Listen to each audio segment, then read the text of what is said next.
Sono diversi i tavoli che stiamo affrontando e i settori sulle quali abbiamo attenzionato, di più la nostra diciamo il nostro impegno, come ad esempio quello dell'automotive. È chiaro il riferimento dell'assessora regionale al lavoro Valeria Mantovan alla Edim di Setteville, a lato della conferenza stampa che ha presentato il bilancio di attività di Veneto Lavoro a Palazzo Balbi. C'è attesa tra i lavoratori dello stabilimento di Quero per la firma sull'accordo della cassa integrazione straordinaria atteso per domani al Ministero del Lavoro, accordo accolto con ottimismo dai sindacati a fronte delle prospettive inizialmente nefaste della chiusura dello stabilimento produttivo, ad oggi in perdita per 1 milione di euro al mese. Solo uno dei diversi tavoli di lavoro attesi nel 2025 per la gestione delle ormai endemiche crisi industriali che ciclicamente imperversano nella provincia montana.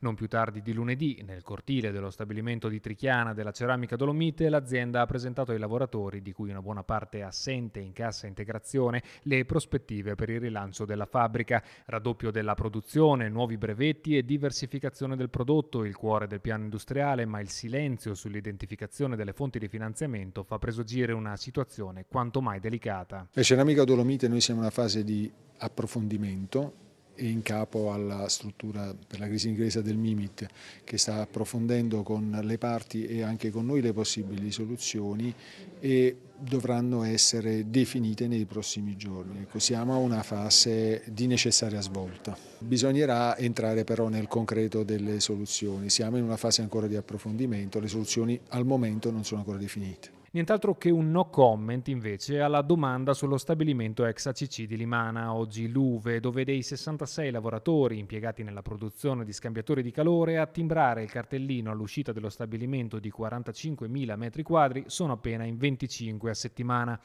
Cassa integrazione straordinaria anche per i 300 dipendenti di Videndum a Villa Paiera. L'azienda si dichiara pronta all'investimento di 10 milioni di sterline per rilanciare il prodotto. Staremo a vedere. Quello che è certo è che gli stravolgimenti nel quadro geopolitico globale dei mercati, dei costi dell'energia e dei dazi impongono ad aziende ed enti pubblici politiche di rinnovamento tutt'altro che scontate. E ci dobbiamo confrontare con dei cambiamenti che non sono solo relativi alla Regione Veneto, ma sono relativi chiaramente all'Italia intera e anche all'Europa, se non addirittura al contesto globale. Insomma, sappiamo che siamo al centro di profonde trasformazioni digitali, ambientali e anche dal punto di vista degli equilibri geopolitici, per cui noi dobbiamo essere abili a interpretare questi cambiamenti e ad adattarci.